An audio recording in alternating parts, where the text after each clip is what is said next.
Segunda carta de Paulo a Timóteo, capítulo número 3, a partir do versículo de número 1. Hoje nós vamos concluir essa primeira parte, onde Paulo descreve o caráter dos hipócritas, o caráter dos falseadores da fé, falando especificamente daqueles homens maus que haviam tomado a igreja do Senhor e aqueles também que o seguiam.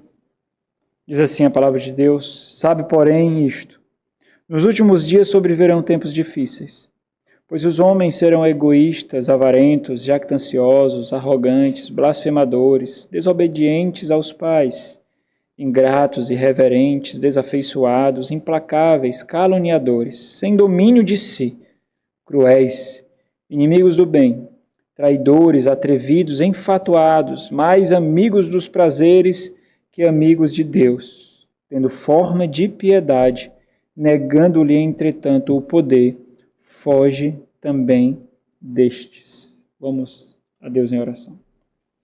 Nosso Senhor, rogamos que o Senhor nos conduza nesse tempo tão importante do culto que prestamos ao Senhor, onde o Senhor falará de uma forma ainda mais vigorosa, de uma forma ainda mais audível para o teu povo, ó Deus.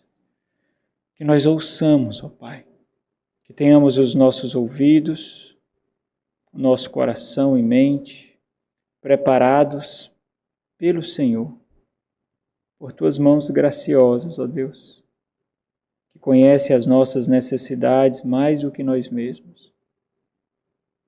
Fala-nos de uma forma que não possamos resistir. Vence-nos.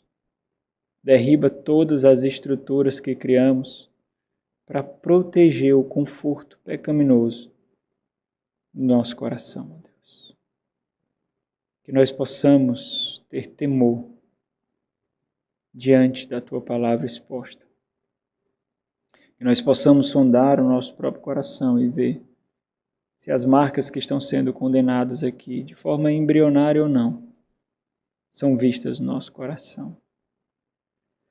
Ajuda-nos, ó Deus, a percebermos também o privilégio de ter uma igreja protegida de homens com esse caráter. Em nome de Jesus. Amém. Paulo está preso em Roma. É sua última prisão. Na verdade, os seus momentos finais de vida. Timóteo está na cidade de Éfeso. Ele foi enviado por Paulo para socorrer aquela igreja. Ela sucumbiu às vaidades da carne, ela sucumbiu ao egoísmo. Os líderes daquela igreja naufragaram e conduziram todo o rebanho para a tempestade da infidelidade de Deus. Então Paulo escreve uma última vez. Timóteo é privilegiado por receber os últimos escritos de Paulo, assim como nós, por causa do Santo Espírito de Deus, somos privilegiados também de ouvir essa conversa tão fraterna e sábia de Paulo e o seu filho na fé. Paulo não somente concede instruções e advertências, que são muito latentes, muito cirúrgicas aqui. O que nós vamos ver, o que nós temos visto e vamos continuar vendo hoje é que essas instruções e advertências só são instruções e advertência por aqueles que têm as mesmas percepções de Paulo. Para muito aqui seriam palavras vãs, porque não conseguem enxergar aquilo que Paulo enxerga, que é aquilo que Timóteo também enxerga. Então essas instruções são muito importantes, são alertas muito cirúrgicos, mas também Paulo concede encorajamento, Paulo concede cumplicidade. Além disso, Paulo reserva boa parte da carta para compartilhar o seu coração com Timóteo. Aquilo que também Timóteo deveria fazer com outros. E fazendo isso, ele revela o quanto ele ama o Senhor da igreja, o quanto ele ama a igreja do Senhor. Paulo testifica que, embora ele esteja prestes a ter a sua vida ceifada, ter a sua vida tomada devido à obra do reino, ao qual ele tanto se dedicou, ao qual ele tanto se empenhou, na verdade, embora aqueles ao seu redor tenham essa percepção e até aqueles de quem Paulo se despediu, os presbíteros de Éfeso, rogando com beijo santo para que Paulo não continuasse essa obra, por amor de Paulo mesmo. Então, muitos cristãos entendiam que a vida de Paulo estava sendo tomada, mas Paulo testifica que, na verdade, é ele que está oferecendo a sua vida como oferta de libação ao Senhor. É uma oferta de sacrifício ao Senhor, é um presente ao Senhor. E nós fazemos isso, irmãos, com tantas coisas que nós julgamos divindade para nós só oferecemos a nossa vida a uma divindade, irmãos. Nós não oferecemos a nossa vida a alguém que nós julgamos inferior, nós oferecemos a nossa vida à divindade do mercado de trabalho, nós oferecemos a nossa vida à divindade do conforto, à divindade dos estudos, à divindade dos prazeres. A nossa vida só é oferecida a alguma divindade, aquilo que nós tornamos Deus. E Paulo tem plena ciência de que ele está oferecendo a sua vida à única divindade que existe. O Deus Trino é um presente ao Senhor, é uma oferta de sacrifício ao Senhor, sem sombra de dúvidas. Esse testemunho deveria encorajar Timóteo a fazer o mesmo. E todos aqueles que viriam depois de Timóteo, até o nosso tempo hoje, de oferecer as nossas lágrimas ao Senhor, de oferecer as nossas marcas, as nossas cicatrizes na alma ao Senhor, de oferecer as nossas dores ao Senhor, de oferecer as nossas enfermidades ao Senhor, as dificuldades que passamos, de oferecer ao Senhor. Nós podemos praguejar com isso, nós podemos ficar amargos com isso, nós podemos ficar duros com isso, ou nós podemos oferecer ao Senhor. É isso que Paulo fala. Imagine como Paulo foi abandonado, ele já descreveu aqui inúmeras vezes, Paulo poderia acabar a sua vida amargurado, duro, mas não. Paulo não permitirá que as amarguras tire dele o privilégio de ter a alegria de ter a sua vida oferecida ao Senhor. E esse testemunho de profundo zelo de Paulo pela obra que o Senhor lhe chamou para fazer é justamente a constância dos seus ensinos, da sua luta pela igreja e pelo reino, mesmo ferido de morte, como nós temos visto aqui. Na porção da carta que nós estamos refletindo agora, Paulo denuncia, Paulo alerta e Paulo profetiza sobre aquilo que caracterizará os últimos dias, que é uma realidade antecipada na vida comum da igreja. A vida da igreja é uma vida de amor e tensão, é uma vida de graça e exposição. A vida comum da igreja é essa, simplesmente porque a igreja é o único bastião, sustentáculo da moralidade que preserva as bases da civilização do mundo. São aqueles que são imbuídos dessa ética, daquilo que agrada a Deus, da lei do Senhor. É a reserva da moralidade do mundo. Ou seja, Paulo lembra a Timóteo que o termômetro da igreja sempre será absurdamente sensível, mais sensível do que todo o restante do mundo. Então, aquilo que o mundo entende que não há mal, que não há perversidade, que é apenas um lapso, que é natural do homem, a igreja entende como garras diabólicas e perversas que intentam contra o reino do Senhor. Então, o termômetro da igreja sempre será. Então, a gente tem que ter muito cuidado quando nós vemos pessoas racionalizando o pecado, racionalizando as quedas, racionalizando o mal, com a aparência de prudência, de mansidão, de serenidade, uma aparência de paciência, para ver até onde o mal corrói, e diante da corrosão do mal, vem então agir. Nós temos que ter muito cuidado quando nós enxergamos isso no mundo e enxergamos também na igreja.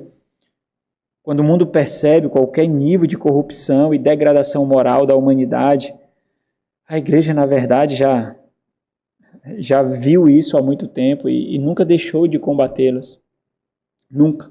E é isso que nós temos refletido, a falta de integridade dos últimos dias. A falta de integridade que caracterizará os últimos dias. E essa reflexão é muito importante, irmãos, porque a igreja do Senhor é a exposição mais visível do reino de Deus. Então, a falta de integridade que caracterizará os últimos dias será a característica do mundo e não da igreja. A igreja não pode ser caracterizada por essa falta de integridade, por essa hipocrisia, por esse caráter morto. O mundo sim experimentará isso, a igreja não. Mas esses tentarão penetrar na igreja com toda a contundência. Essa é a última reflexão que nós fazemos desses versículos 1 ao 5, onde Paulo trata especificamente da subjetividade das ações, onde Paulo fala especificamente daquilo que conduz a conduta, daquilo que conduz os comportamentos. Então Paulo está expondo um caráter morto dos hipócritas que o carregam. Paulo está fazendo essa exposição. Então, duas partes. A primeira parte é onde nós findaremos hoje, versículo 1 ao 5, a exposição do caráter desses hipócritas, desses líderes que estavam pervertendo, fazendo a igreja agonizar no seu próprio sangue, sem que ela percebesse, causando insensibilidade ao mal, para que ela não percebesse que estava agonizando por causa do seu próprio pecado. E aí, a segunda parte, que nós veremos no próximo domingo, se Deus permitir, iniciaremos, trata justamente daquilo que expõe esse caráter, que é a sua conduta. Então, o ponto de Paulo aqui, ao tratar desse caráter, é de que o oculto e subjetivo do caráter é tornado visível e objetivo no padrão da vida de alguém. Então, o seu caráter, versículo 1 ao 5, Paulo alerta Timóteo, conclamando Timóteo à prontidão, sabe, porém, isto. Timóteo, fica atento, fica ligado, observa. Nos últimos dias, sobrevirão tempos angustiantes, estressantes, duros. E o motivo disso é porque as pessoas serão levadas cada vez mais a buscar exaltação, a buscar prazeres, e até mesmo a sua profissão de fé será tão somente uma forma de conforto espiritual para esconder os prazeres pecaminosos e carnais. Essas pessoas, elas se unirão às igrejas locais, mas elas não amarão o Senhor que é pregado ali. Então essas pessoas tentarão moldar as igrejas segundo a imagem dela, para que elas não sejam expostas, para que a sua pecaminosidade, a sua mundanice não seja exposta. Então elas intentarão, foi isso que aconteceu. Eu não tenho sombra de dúvidas de que quando essas pessoas começaram a chegar na igreja de Éfeso, essas pessoas estavam recebendo grandes destaques e foram fazendo pressão até a igreja ceder um pouco mais, e esses ganharam notoriedade por causa de carismas carnais e perversos, por causa de pseudoprudência, mansidão e serenidade, e ganharam espaço ao ponto de tomarem a igreja do Senhor. Pois os homens, eles serão egoístas, eles serão amantes de si mesmos. Versículo 4, ele remata isso, mais amigo dos prazeres do que amigo de Deus, e aqui o único compromisso dessas pessoas será consigo mesmas, apenas isso. E de início elas testificam zelo, de início elas testificam um anseio pelo pastoreio. Como nós observamos isso? As pessoas exaltam, como nós somos marinheiros de primeira viagem, nós acreditamos muito nisso. As pessoas exaltam o pastoreio, exaltam a solenidade da igreja, a solenidade das crianças, sabe, a organização, exaltam. Então, no início, todos fazem isso. Alguns, com o tempo, mostram verdade, veracidade, solidez nas suas palavras. Outros mostram que foi apenas uma mera emoção. Outros mostram que não faziam parte dos discípulos de Jesus, mas da multidão que o seguia. As multidões também se maravilhavam. Então, no início, há o maravilhamento, o anseio pelo pastoreio, sabe? O anseio pelo envolvimento, a exposição de integridade, mas o tempo se carrega de expor que realmente são amantes de si mesmo. Eles são, como Paulo chama aqui, jactanciosos, eles são determinadores dos seus próprios caminhos. A igreja não determinará os meus caminhos, os pastores não determinarão os meus caminhos. Eu determinarei os meus próprios caminhos. Eu permitirei que a igreja chegue em mim apenas até um ponto da minha vida. Eu ditarei os limites do pastoreio e do envolvimento da igreja comigo. E diferente de outras listas que nós vemos aqui, e Paulo denuncia isso, no versículo 5 ele denuncia isso, ele diz, tendo forma de piedade, negando-lhe entretanto o poder. E Paulo diz aqui, ama-os? Não. Abraça-os?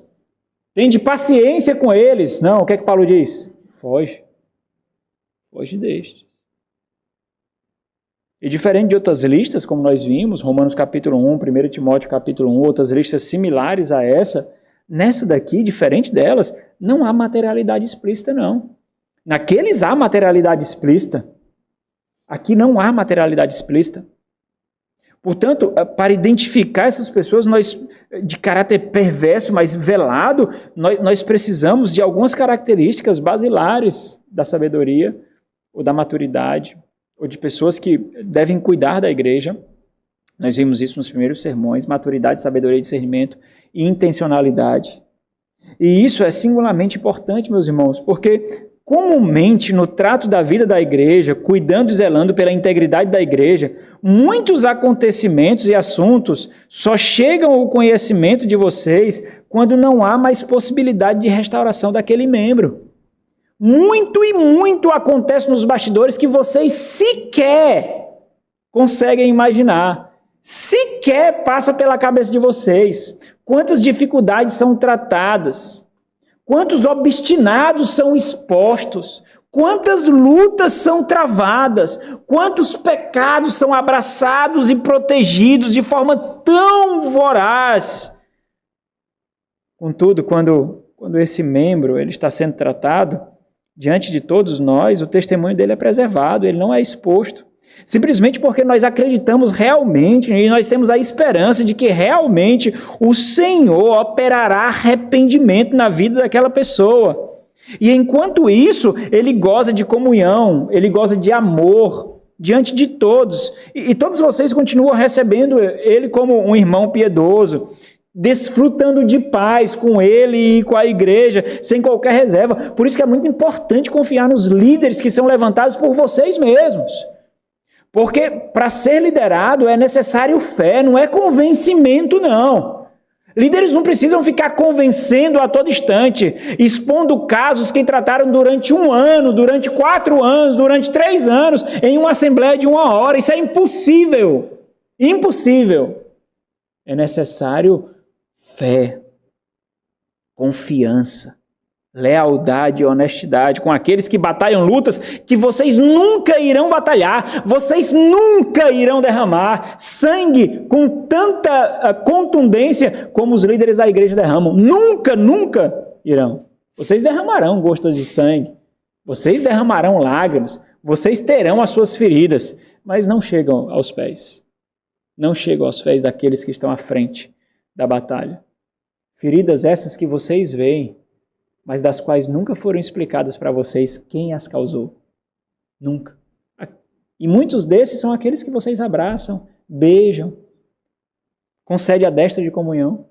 Muitos e muitos e muitos. Então é importante entender isso, porque a solução de Paulo para a morte daquela igreja é um homem desse.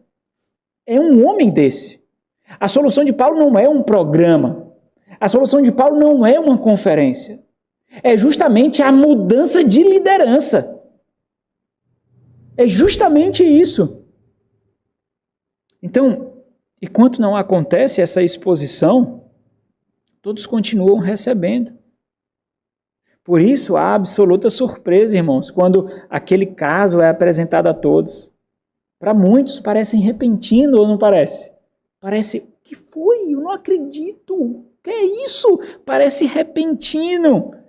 Mas isso só acontece, essa exposição, quando não há mais possibilidade de arrependimento, não há mais meios de restauração.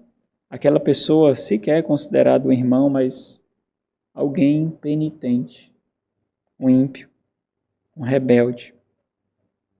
E diante dessa realidade, muito prática, de preservação da fidelidade e da pureza da igreja do Senhor, a grande pergunta é, e essa pergunta é importante, por que todos não perceberam a putrefação de coração e caráter daquela pessoa?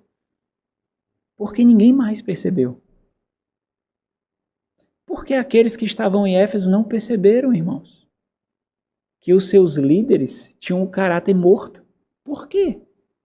Por que não perceberam? Nós deveríamos nos questionar.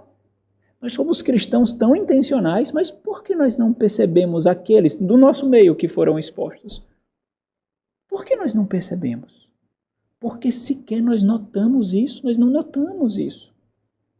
Nós não fizemos ideia disso. Enquanto a igreja estava sendo açoitada e ferida nos bastidores, nós estávamos abraçando, beijando, nos confraternizando e nós não percebemos isso. Então eu estou tentando fazer o paralelo aqui com a igreja de Éfeso, porque foi isso que aconteceu mesmo. Se Timóteo não tivesse ido, se Paulo não tivesse enviado a carta para que fosse lida diante de toda a igreja, e Timóteo lendo a carta diz assim, é por causa disso que eu estou aqui, Paulo envia essa carta para vocês, por intermédio de mim. Paulo, que fundou essa igreja, que passou 3 anos derramando suor e lágrimas aqui, que dedicou a vida dele aqui mais do que qualquer outra igreja, ele envia essa carta e ele me conclama a fazer justamente isso aqui, ó. Então é isso que eu farei, Timóteo diz. Imagina essa cena. E não despreze a minha mocidade, não despreze, porque eu farei isso. Paulo manda, o apóstolo do Senhor. E vocês não perceberam. Imagine Timóteo. Timóteo falou muito mais do que está escrito aqui, né, irmãos? Imagina os sermões de Timóteo ali, jovem, apaixonado, vigoroso. Será que ele parecia com Paul Washer quando era jovem, hein? Imagine, vocês não perceberam. Esses homens corroeram a igreja, vocês não perceberam, vocês cederam, vocês abraçaram. E é por isso que Paulo envia a carta não para a igreja. Ele envia para quem? Para Timóteo. Ele não envia para a igreja. Ele não envia a carta para a igreja. Ele envia para Timóteo. Isso é importante, por quê? Porque ele havia enviado uma carta para a igreja e não resolveu. Ele não enviou? Ele enviou, mas não resolveu. E agora ele envia um homem, e junto com esse homem envia uma carta para esse homem. E a igreja teve acesso a essa carta. Mas a igreja tinha que entender que agora não dependia da igreja agir. Dependia do homem que Paulo envia para agir. E assim Paulo faz. Por quê, irmãos? Porque Timóteo entende o que Paulo está descrevendo aqui. A subjetividade diabólica, a ardilosidade do erro que está sendo desenvolvido na vida de alguns e no seio da igreja, que muitos não compreendem, muitos não compreendem. Mas Timóteo compreende, Timóteo entende. É interessante que, às vezes, quando eu vou conversar com algumas pessoas que não são pastores, e aí nós temos dificuldades com algumas pessoas, membros da igreja, nós tentamos descrever aquele pecado sem substância, aquela malícia, aquelas feições no rosto, aquele travamento, aquela postura travada, e nós tentamos conversar com algumas pessoas, e as pessoas assim, mas é mesmo, será que é isso? Será que você está enxergando? Não está enxergando demais não? E quando nós conversamos com alguns pastores, os outros pastores na cara dizem assim, eu sei como é que é, cara, a minha igreja também do mesmo jeito, eu entendo. Né? Pessoa dura, né, cara? Dura. Entende completamente. Sabe plenamente o que significa. Não precisa de nota de rodapé. Não precisa de vários parágrafos para descrever. Ele sabe o que é. A malícia da hipocrisia faz com que nós sejamos medrosos e não exponhamos o que o nosso coração de fato pensa e sente. Porque nós somos medrosos. Hipócritas são medrosos. Nós vamos ver aqui que os hipócritas, o único lapso de coragem deles é por causa justamente da ignorância que eles têm. Mas aqui nós ficamos ainda mais impressionados, irmãos, quando Paulo oferece uma lista de 18 pecados aqui, 18 vícios, ou 18 traços de caráter defeituoso aqui. Essa lista não é exaustiva, mas a quantidade de características pecaminosas que Paulo cita dos homens que estavam ali, assusta a gente, quer dizer, nenhum foi percebido, nenhuma dessas não assustou os santos. Será que eles conseguiram esconder todas as fagulhas, todos os traços, todas as faíscas desses pontos aqui? Será que eles conseguiram? Ou será que a igreja não estava nem aí? Ou será que a igreja não se importava para investigar, para perceber? Estava mais preocupado com o acordar, o conquistar o pão, o chegar em casa, desfrutar da comunhão com a família, dos bens, e sequer percebeu. 18. E sintetiza tudo em uma só, é egoísmo. Que é egoísmo. O egoísmo é um parasita exigente, é um parasita cruel, incansável, que corrói a piedade, apodrece o coração, infecta a alma. É aquilo que habita no caráter de um morto, de um defunto. E Paulo disseca aqui. E nisso Paulo ensina algo mais aos líderes da igreja do Senhor, os seus oficiais. Um líder da igreja nunca pode ser tomado por qualquer aspecto de miopia espiritual, a não ser quando é intencional. Tem coisas que estão tão distantes de alguns que você não consegue nem discernir. É assim com a grande maioria dos membros da igreja. Existe um tipo de miopia aí. Consegue. Mas os oficiais não podem ter esse privilégio de não enxergar. Não podem. Não podem. Nós temos que enxergar aquilo que ninguém mais vê. E o fato de ninguém mais ver não quer dizer que não está lá. Nós apenas estamos sozinhos enxergando. Mas ninguém mais vê. Está lá. O líder da igreja ele não pode ser tomado por miopia espiritual. Ele precisa ter a capacidade de enxergar coisas muito além, muito distantes, muito improváveis de muitos. E essa não é uma capacitação dele como atributo arrogante. É dom de Deus para o ofício que o chamou. Na verdade, é um peso. Porque, na maioria das vezes, nós queríamos simplesmente não ver. Simplesmente. Nós queríamos não ver, mas depois que nós vemos, a consciência já não nos permite mais ficar de bocas fechadas. Não nos permite. A consciência nos constrange, nos machuca. O travesseiro se torna duro como uma pedra. E a consciência grita quando tentamos dormir. E é isso que Paulo faz, então, aqui. Paulo descreve essa lista, não acabada, não exaustiva, mas ele escreve a estrutura perversa dos hipócritas, aquilo que está por trás das suas ações. Talvez muitas dessas ações, como nós vamos ver, irmãos, por que essas mulherinhas abriam a porta das casas para esses homens? Por que elas abriam? Será que elas percebiam que naquele comportamento havia compaixão, havia amor, havia cuidado? Será? Será que elas percebiam que ali havia um tipo de misericórdia que elas não recebiam da sociedade de forma geral porque eram relegadas, mas aqueles homens elas eram tratadas com tanto carinho, com tanta atenção e abriu as suas portas? Então Paulo cita, egoístas eles são. E aí eu não vou descrever todos aqui porque os irmãos já ouviram tantas e tantas vezes, depois eu vou bater um printzinho só dessa parte e mandar para todos vocês. É bom que vocês tenham tempo com os filhos de vocês. Vocês podem meditar também. Quem sabe até imprimir e guardar aqui perto do capítulo 3, né? Quando estiver lendo a Bíblia, né? Então Paulo ele lista aqui o que encabeça tudo o fato de que eles são amantes de si mesmo. São egoístas. Ele desenvolve isso. E nós hoje iniciamos o vício, ou o pecado de número 12. Eles são pessoas caracterizadas por não terem domínio de si, sem domínio de si. Esse termo aparece só uma vez aqui, aparecem outros termos correlatos a esse, mas esse especificamente aparece só uma vez, é a única palavra. Sem domínio de si, aqui é a única palavra na língua original, quer dizer, alguém sem controle, alguém dissoluto, alguém que é impotente para controlar-se, incapaz de conter-se. E aqui, Paulo, se vocês lembrarem, existe lá uma característica que deve fazer parte do caráter de um oficial, 1 Timóteo capítulo 3 e Tito capítulo 1, de que eles devem ter domínio de si.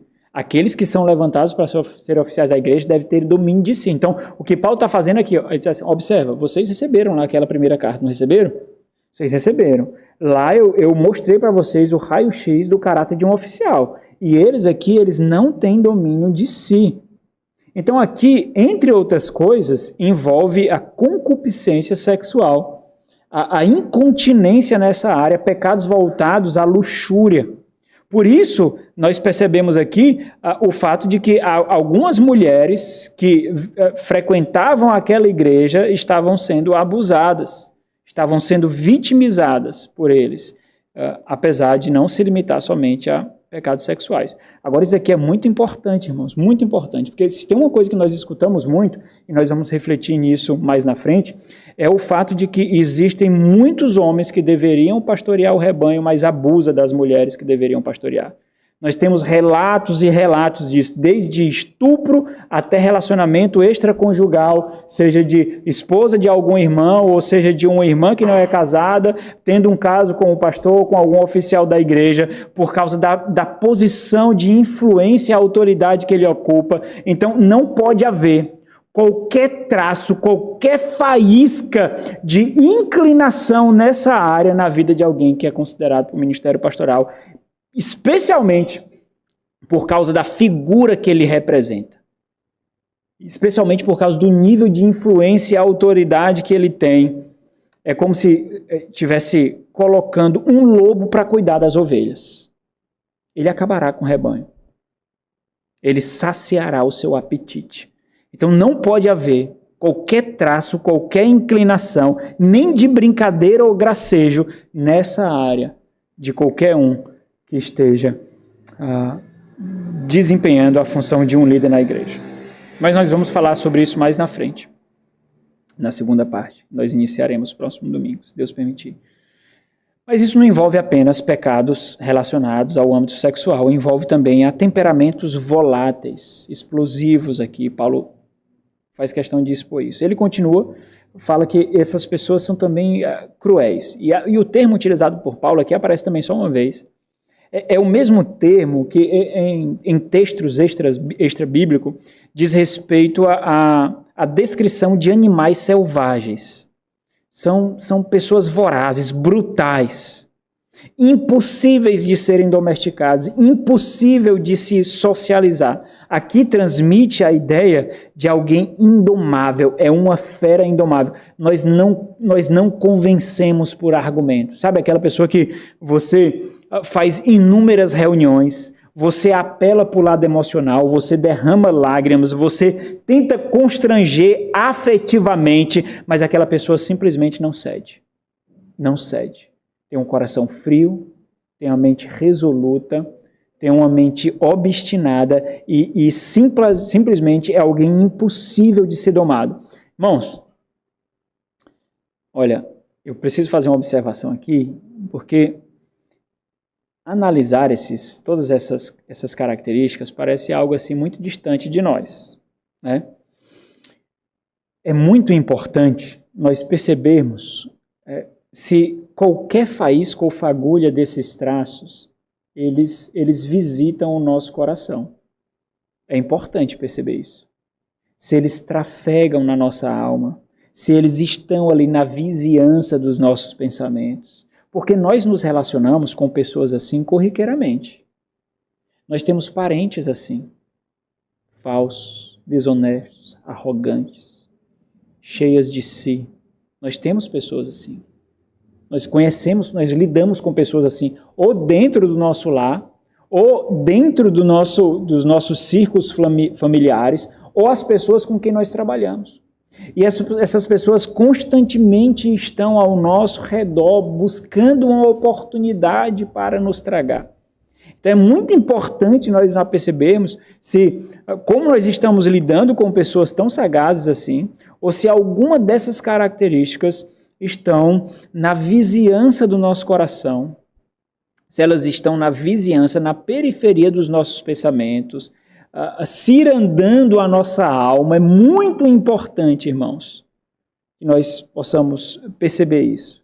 Traços de que nós não cedemos, traços de que nós não permitimos que ditem o nosso comportamento, que ditem o nosso futuro, que ditem as decisões que precisamos tomar.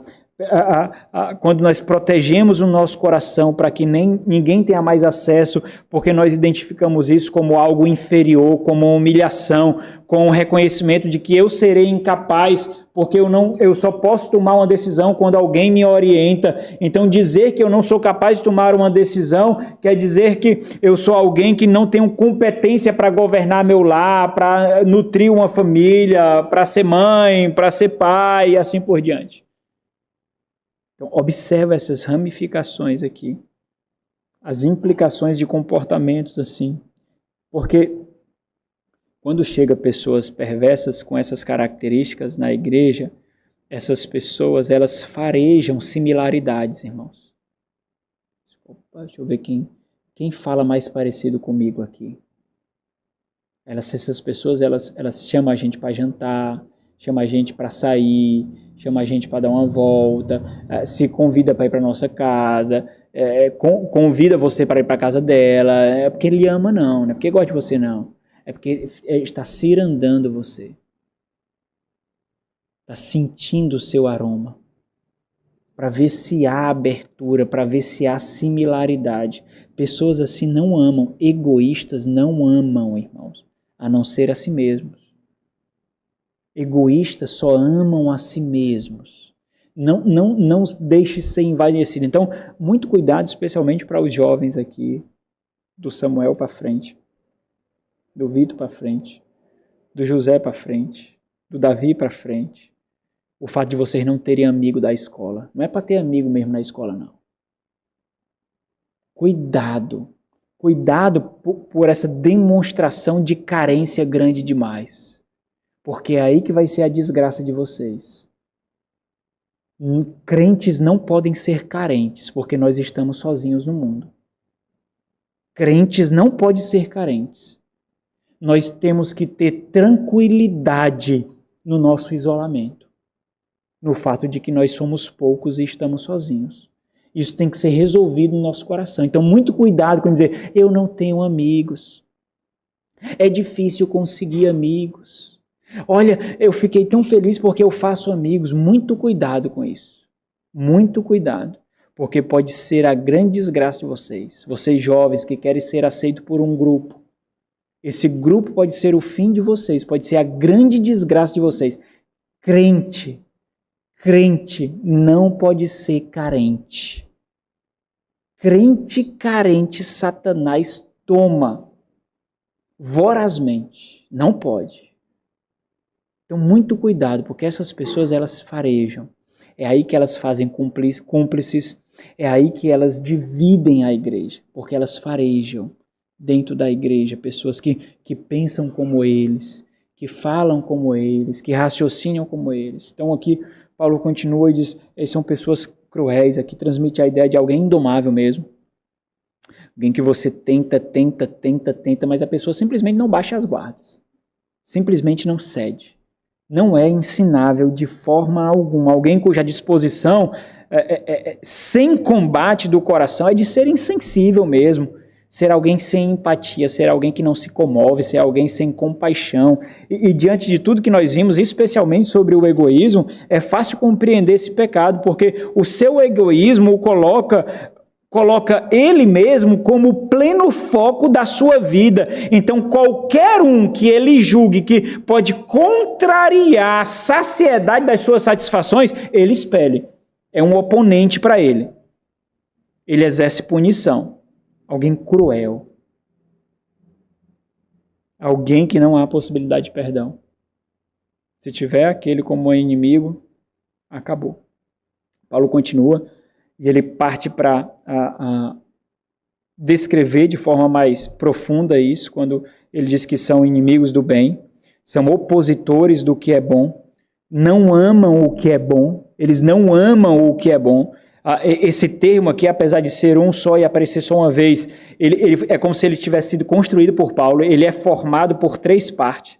Uma partícula de negação, uma partícula que descreve o amor, philos, e uma partícula que descreve o que é bom. Então, é não o amor ao bom. É a negação, ele é o oposto, o opositor do que é bom. Então, Paulo aponta novamente aqui uma corrupção da lista, 1 Timóteo, ou Tito, capítulo 1, daqueles que deveriam ser oficiais, amigos do bem. Eles precisam ser amigos do bem, ou seja, eles precisam ser moídos, eles precisam renunciar a si mesmo, eles precisam aceitar o impacto para que o bem prevaleça.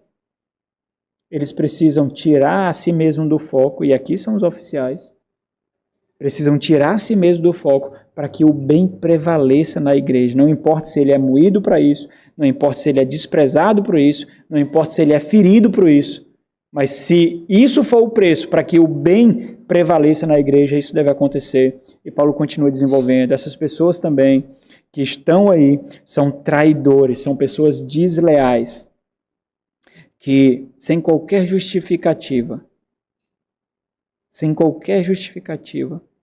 trai, simplesmente trai. É em quem não é possível confiar. E essa é a mesma qualificação dado a Judas. É o mesmo termo utilizado para qualificar Judas em Lucas capítulo 6, versículo 16. Alguém cujos compromissos egoístas alimentam constantemente o coração. Alguém com essa disposição é levado à desgraça, à destruição. Esse Judas foi reconhecido como o filho da perdição, por causa desse ímpeto do coração. Para esses irmãos, a traição é algo comum. Por quê? Porque ele não é leal a ninguém. Ele é leal a si mesmo. São os seus interesses. São as suas prioridades. Por isso que ele não consegue categorizar como traição, como deslealdade. Ele não traiu. Você simplesmente não cooperou para aquilo que eu sou leal. Você simplesmente não foi o instrumento para aquilo que eu sou leal. Então essas pessoas, elas podem sorrir diante da deslealdade. Elas podem sorrir, brincar, elas não têm peso de consciência, porque elas estão sendo fiéis àquilo que elas valorizam de fato, aos seus ideais de fato. É importante entender isso, irmãos, porque isso aqui não descreve somente os líderes da igreja de Éfeso, não. Nós conhecemos pessoas assim, corriqueiramente. Como é que você é capaz de fazer isso e ainda sem brincar? Como é que você é capaz de depois disso tudo, você postar algo nas redes sociais como se nada estivesse acontecendo? Como é que você é capaz disso? Paulo descreve justamente essa característica aqui. Eles fazem isso sem justificativa. Porque, lembra lá dos enfatuados, os andarilhos que estabelecem seus próprios caminhos? Eles são superiores a todos os demais e quem contrariar é que perdeu. É você que tem benefício da amizade dele. Você que perde. São atrevidos. Achei interessante esse termo, atrevidos. Acho que eu coloquei até no guia do sermão. Atrevidos. E é interessante porque isso aqui eu ouvi uma vez de um professor no seminário descrevendo a ousadia de alguns. E ele diz assim, olha, a ignorância nos deixa muito ousados. A ignorância nos deixa muito ousados, nos deixa muito corajosos. E esse termo descreve justamente isso. Esse termo descreve alguém precipitado, alguém impulsivo, literalmente, olha como é interessante, literalmente significa inclinado a cair para frente. Por quê? Porque ele não pondera, ele não para, ele quer ir com todo o impulso, com toda a contundência, realizar aquilo que passou pela cabeça dele, ele é inclinado a fazer isso, que ele sequer considera a estrutura necessária para que ele faça. Ele não dá o passo para o corpo seguir. Ele tenta ir e o passo não está lá e ele cai. É alguém inclinado para frente, alguém que não se contém, alguém que é imprudente. Aqui a descrição, irmãos, é de alguém cuja prudência está... A imprudência está ligada justamente à falta de intencionalidade, porque a intencionalidade vai nos dar uma disposição à reflexão. uma disposição a discernimento, nós vamos ponderar as consequências dos nossos atos. Ora, a minha intencionalidade, ela tem que ser sólida, tem que ser robusta. Então, diante das decisões que eu tomo, se eu sou alguém intencional, eu tenho que calcular que aquela decisão que eu estou tomando vai possibilitar e não retardar aquilo que eu quero. Eu tenho que fazer o cálculo, isso é alguém intencional. Então, a imprudência dessa pessoa, o caráter...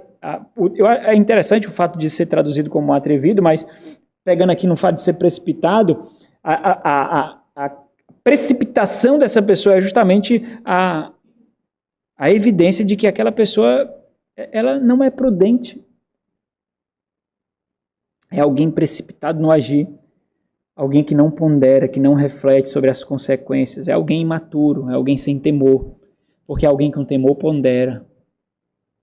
Alguém que teme ser exposto, pondera antes de ferir alguém, porque sabe que vai ter que pedir perdão. Você já pediu perdão a alguém? É ruim, né?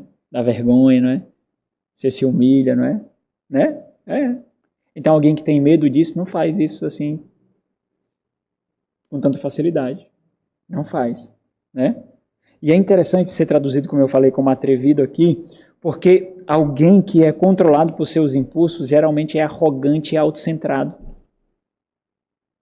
Por isso que vem a sua característica de ser atrevido. E por isso o atrevimento é simplesmente resultado de uma ignorância arrogante. Ignorância é a falta de conhecimento, ou de usar o pouco conhecimento que tem. Ou seja, alguém assim é corajoso, tão somente porque é ignorante, sem conhecimento ou sem sabedoria. E é justamente o que vem a seguir, né? Enfatuados. Enfatuado é a pessoa cheia de si. Alguém enfatuado é alguém cheio de si, é alguém vaidoso. É alguém vaidoso de si mesmo. E observe aqui qual é o fundamento da vaidade. É alguém cheio de si. Isso aqui desenvolve o que é ser egoísta. Literalmente, irmãos, literalmente significa alguém inchado de presunção. É um baiacu. Né? O baiacu não fica todo inchado quando toca nele? É um baiacu aqui. Fica todo inchado. É alguém inchado de presunção. Então, dentro dessa lista, é interessante isso, ó, porque esse é o único particípio da lista. Particípio é aquele que descreve uma ação sendo movimentada, sendo desenvolvida, sendo executada.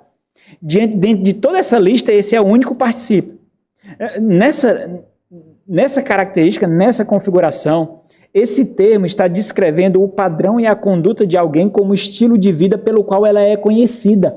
Ela é conhecida por viver dessa forma, o que torna ainda mais agressivo. Por quê? Porque ainda assim essas pessoas estavam trafegando na igreja e mesmo assim não eram vistas. E nós vemos muito, irmãos, tem pastores de igreja, líderes de igreja, que os irmãos não podem chegar perto. Não chega perto, não. Homens que se vestem de uma forma, que têm o estilo de vida de uma forma, que caracteristicamente está dissociado da igreja que pastoreia. A forma de falar, a forma de se portar, o lazer que tem, o entretenimento que tem, o padrão de vida que tem, a forma de se relacionar, pessoas quase inacessíveis para as ovelhas que pastoreiam. Com a agenda cheia, de difícil acesso, mais difícil que as consultas da Unimed, né? Essas pessoas são inchadas. Às vezes, quando eu busco pregações para ouvir, né? Ou então alguém manda para mim, e aí nós trafegamos por muitos perfis nas redes sociais, muitos canais, e nós percebemos pessoas assim só na pregação, só no falar. Pessoas que mostram um distanciamento absurdo. São pessoas enfatuadas, pessoas inchadas de si mesmo, pessoas que se julgam superiores a todos os demais. E, novamente, Paulo aqui está denunciando o fato de que isso corrompe a lista de características dos oficiais da igreja. Paulo usa essa terminologia, 1 Timóteo capítulo 3, versículo 6, quando fala que os oficiais da igreja não devem ser neófitos, para que não se ensoberbeça e incorra na condenação do diabo. E por fim, irmãos, Paulo aponta o último pecado dessa lista. Mas ele estabelece um contraste muito interessante aqui com aquilo que ele fez lá no início, quando apontou para os egoístas. Ele diz assim, ó, versículo 4, né? Mas amigos dos prazeres, que amigos de Deus. Essas pessoas são amantes de si mesmo, abrasadas por si mesmo. E por isso não há espaço para o amar a Deus. Essas pessoas, eles são a divindade para eles mesmos. Eles são o centro das afeições, dos prazeres e da vida deles. Então, Paulo aqui faz referência a uma cultura hedonista. A cultura hedonista, mesmo, é onde o sentido da vida é pautada pela capacidade, a qualidade e a quantidade de prazer que nós conseguimos gerar para nós mesmos. Eu me sinto vivo quando eu sinto felicidade, quando eu sinto gozo, quando eu sinto realização por tudo que eu faço, independente de ter características espirituais. É a capacidade que eu tenho de gerar prazer, descreve a capacidade que eu tenho de gerar significado para a minha vida. Ou seja, são pessoas que vivem pela satisfação dos seus prazeres, conforto e deleite, seguindo as comodidades do seu coração, não importa se é categorizado como pecado ou não, contanto que eu seja feliz. Não importa o adultério, não importa a pornografia, não importa a mentira. Deus quer a minha felicidade. Deus quer que eu seja feliz. As pessoas tripudiam nas Sagradas Escrituras tentando encontrar brecha para isso, mas o fato é de que essas pessoas se tornam a própria divindade para si mesmo. E observe que essa é uma descrição daqueles que estavam liderando a igreja de Éfeso, irmãos. O que Paulo descreve aqui é o caráter daquelas pessoas que estavam na vanguarda daquela igreja. Agora, para por um instante. Vocês realmente conseguem imaginar serem liderados por homens assim? Vocês conseguem imaginar fazer parte de uma igreja com essas características? Como você seria pastoreado? Porque se você precisasse ser tratado com algumas dessas características, você não ia ser tratado, porque ao tratar isso, essas pessoas seriam expostas. Quantas provas você teria no seu bolso de moralidade contra essas pessoas? Que no primeiro pensamento que essas pessoas tivessem para lhe encurralar ou lhe exortar, você usaria isso? E será que isso não era usado? Vocês conseguem imaginar essa realidade? Era uma realidade da igreja de Éfeso e uma realidade de muitas igrejas. Às vezes nós conversamos com alguns oficiais de outras igrejas e parece que há uma competição de contar as coisas mais estranhas que acontecem na igreja. Né? Um conta uma coisa e diz, não, e lá na igreja, você não faz nem ideia do que aconteceu. E há uma competição. E você chega à conclusão que tem coisas que acontecem na vida da igreja que não acontecem mais em lugar nenhum. De tão surpreendente, de tão absurdo que é. Coisas que muitos não fariam nas empresas que trabalham. Não fariam com aqueles que desenvolvem relacionamento, nem em clubes do qual são sócios. Mas se sentem tão à vontade para fazer na igreja. Por que será? Será que isso não descreve a apatia de liderança, a fraqueza, a frouxidão, a falta de convicção? Sabe, irmãos, quando alguém tenta me enganar, quando alguém tenta me dobrar, quando alguém tenta me ludibriar, eu acho isso um insulto tão grande. Rapaz, fulano pensa que eu sou tão besta assim. Só pode, né? É um insulto. Quando essas pessoas fazem isso com a igreja do Senhor, é assim que a igreja do Senhor deveria se sentir. sendo insultados. Insultados. Cuspiu no nosso amor, na nossa consideração. Os irmãos sabem o preço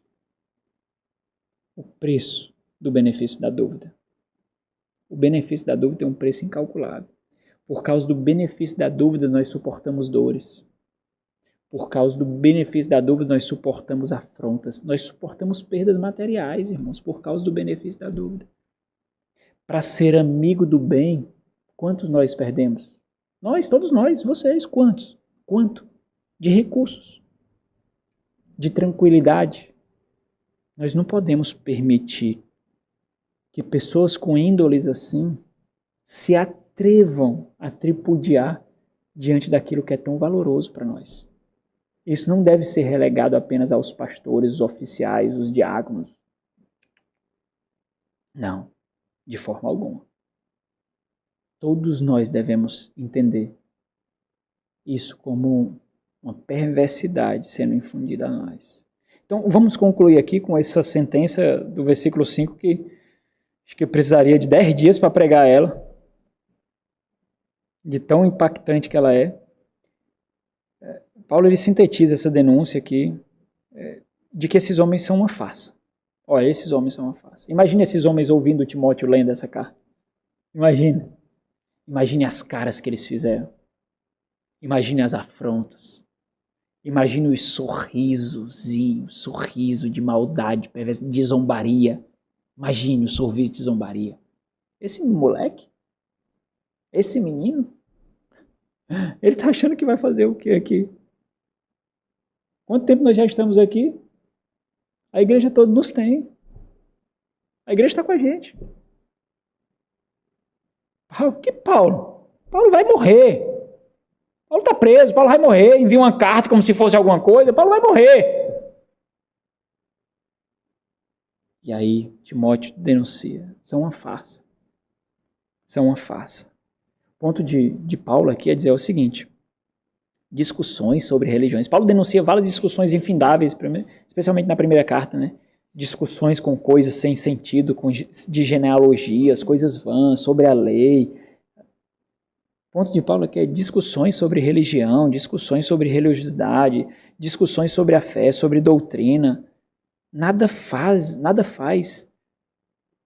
para que alguém seja piedoso ou não, para que alguém seja santo ou não. D.I. Packer diz assim, ó: piedade significa responder à revelação de Deus em confiança e obediência, fé e adoração, oração e louvor, submissão e serviço. Isso é piedade. É ser constrangido, compelido, à medida que a revelação do Senhor fala conosco, seja na nossa leitura individual, seja na pregação contundente da palavra de Deus, e cada vez que ela fala, é como se nós fôssemos encruando, como que recebendo açoites e açoites, e ficasse absurdamente constrangidos diante disso. Isso é piedade. Piedade não é cerrar os punhos, porque a palavra está sendo pregada. Não é trincar os dentes, não é ficar com raiva, não é proteger o pecado. Piedade é se derreter diante da voz do Senhor, contundente do Senhor, irmãos. E como nós agimos? Não brigando, não procurando o pecado. Já viu isso? Irmã, você está com a roupa indecente. Mas a irmã também está. Já viu isso acontecendo? Irmão, você falou isso, não deveria falar. Mas a irmã também falou. Irmão, ó, você teve esse comportamento, não devia ter. Mas o irmão também teve. Não é assim que acontece? É assim. Acontecia aqui. Até os demônios saírem do corpo dos irmãos, acontecia aqui. Desse jeito. Crente não protege pecado, não. Quando a revelação do Senhor vem, crente, desculpa. Me perdoa, não, perdoa. Me ajuda então, porque eu nem percebi, só me ajuda então, porque eu não quero mais fazer isso não. É assim que nós respondemos a revelação do Senhor: confiança, obediência, fé e adoração, oração e louvor, submissão e serviço. É assim. E o que é ainda mais assustador, irmãos, é o fato da igreja não ter percebido ou combatido esse padrão que surgiu e se desenvolveu. Na verdade, eu creio piamente que esse padrão só é desenvolvido na igreja porque cada membro agoa essa plantinha perversa. Cada membro agoa. Cada membro vê uma forma de se satisfazer naquilo que a sua carne quer sem ser exposto. É isso que acontece. Os crentes não expõem uns aos outros porque eles mesmos não querem ser expostos. Então eles trocam cumplicidade pecaminosa. Eles trocam. Foi por isso que essa plantinha perversa, esse parasita, essa erva daninha foi crescendo e crescendo. Quer dizer que eu posso me lambuzar do mundo e ter paz com Deus? Olha que coisa maravilhosa! Eu posso me lambuzar do mundo e ter paz com Deus, então é isso que eu vou... Que igreja maravilhosa! Eles simplesmente cederam, aceitaram e se adaptaram. Assim, nós nos adaptamos a tudo, irmãos. Tudo. Nós nos adaptamos à mais triste miséria. Nós simplesmente nos adaptamos.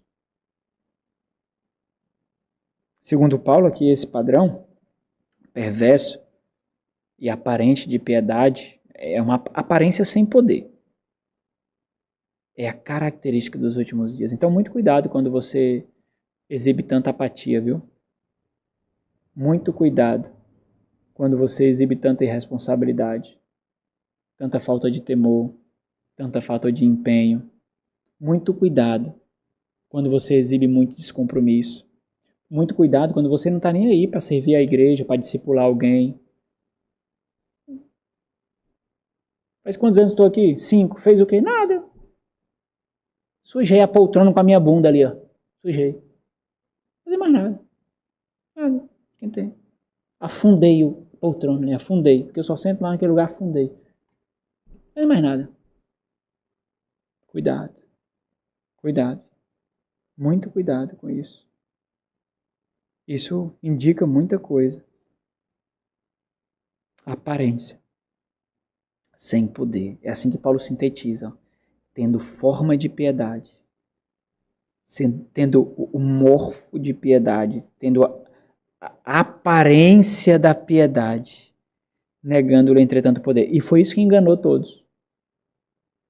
E é isso que o oficial ele não deve se contentar com o que está na superfície, embora a igreja se contente. Mas não.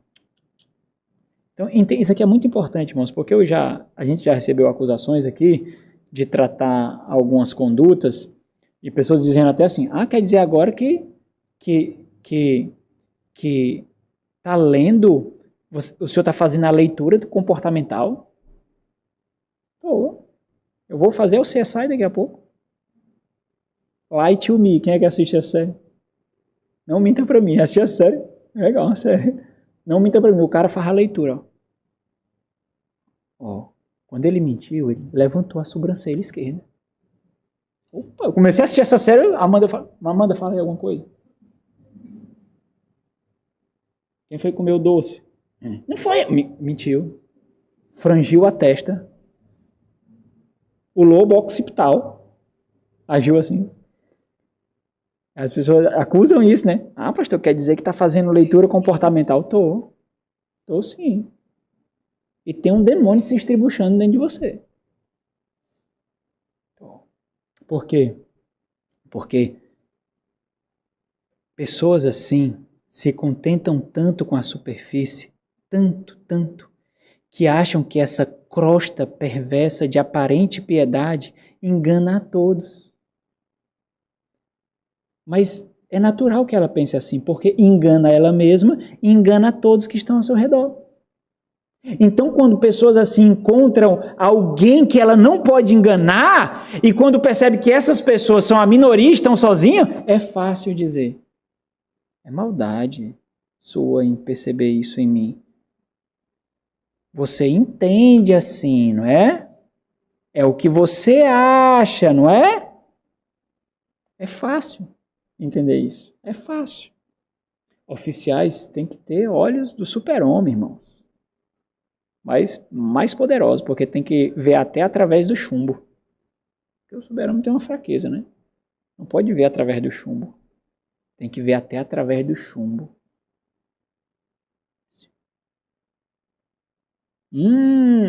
Tá usando chumbo, né?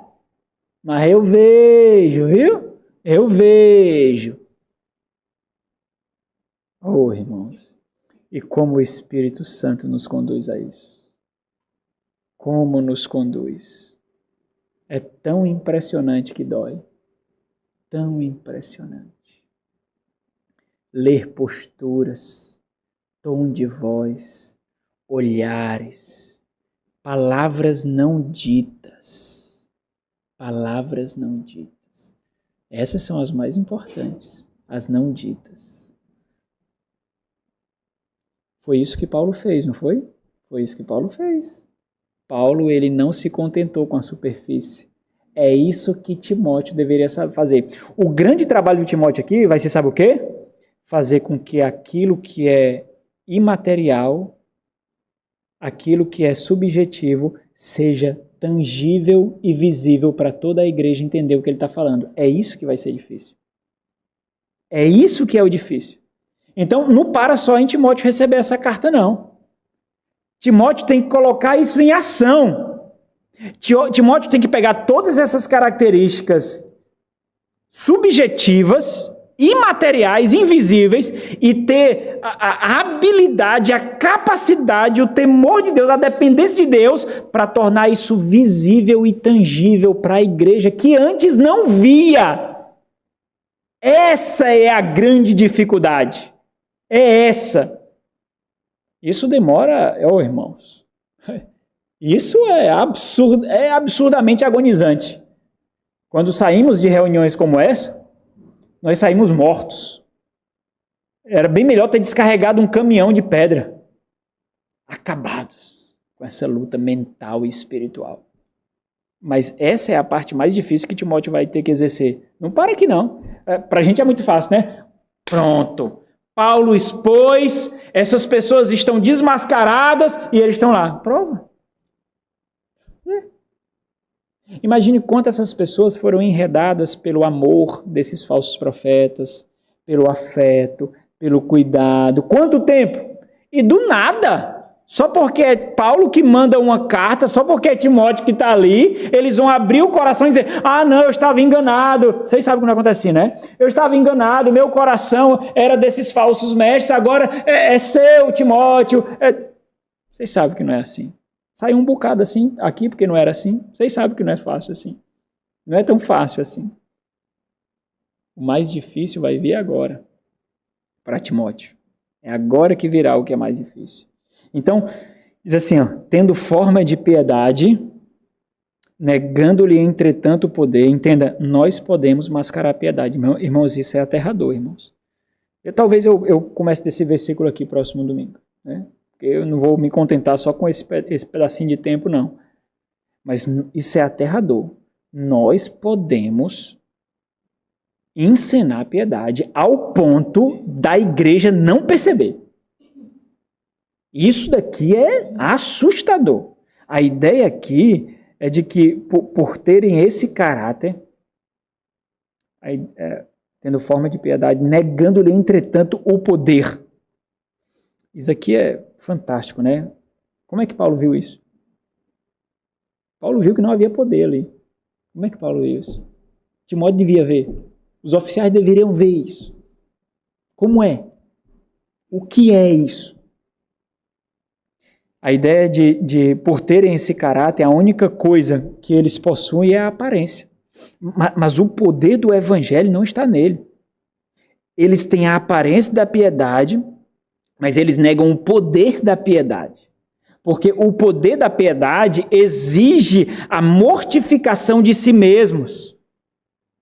E eles não estão dispostos a isso. Pessoas assim não suportam morrer para si mesmos. Porque são egoístas.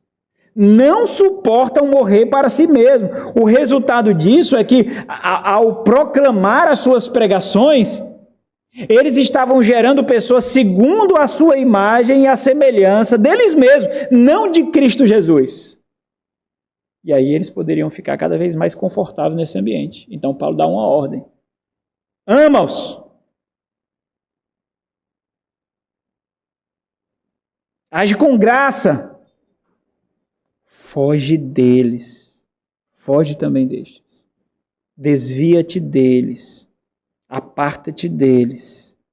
Entendam, irmãos? Homens vocacionados por Deus, homens marcados de forma especial pelas mãos de Deus para uma obra impossível a eles, são completamente o oposto disso. Completamente. Não existe oficiais egoístas. Não existe. Não existe. Não existe. Não existe. Em hipótese alguma. O próprio Paulo é prova viva disso. Paulo só está onde está agora porque não foi egoísta. Onde é que Paulo está agora? Prestes a se encontrar com a morte. Timóteo sequer desejava ir para a igreja de Éfeso, mas Timóteo entende que por ser vocacionado por Deus, ele não tem vontade própria. John Wesley, um evangelista do século XVIII, ele disse que a abnegação de todos os tipos é a própria vida e a alma da piedade. A abnegação de todos os tipos é a própria vida e a alma da piedade. Mas, meus irmãos, para concluir, esse perigo não atinge somente oficiais da igreja, não. Esse perigo não atinge somente líderes da igreja. Nutrir a aparência sem vida é a grande e atraente armadilha de todos os tempos da fé. Não somente desse tempo de Paulo, mas de agora também. Isso se chama hipocrisia, falseamento da fé.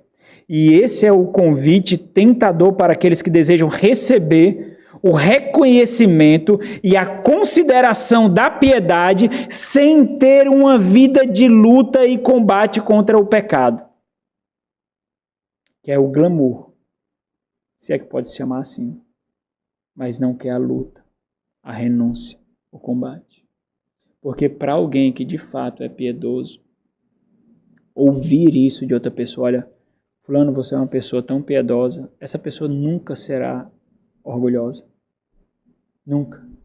Porque a própria estrada pela qual ela caminha para desfrutar dessa piedade a machuca demais, fere demais, mói demais, humilha demais. Agora, aqueles que querem ouvir essas palavras, mas não trafegam essa estrada, aí sim.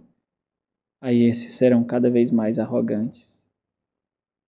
Essas pessoas, elas querem receber reconhecimento de que são piedosas, sem uma vida de luta e combate, através da intensa e ousada batalha, mortificação, santificação, características dos verdadeiros seguidores do Senhor Jesus Cristo. Que o Senhor nos conceda essa graça para desfrutar disso. Vamos orar. Nosso Senhor e Deus, graças damos a Ti por Tua palavra. Muito obrigado, ó Deus, por mais uma vez falar conosco de forma tão contundente, tão clara. Que nós tenhamos sido pegos pelo Senhor, ó Deus, encurralados por Tua palavra. Que as nossas estruturas de racionalização da dureza do nosso coração tenha sido completamente destruída. E que diante disso nós possamos amar mais o Senhor e a igreja do Senhor. Em nome de Jesus. Amém.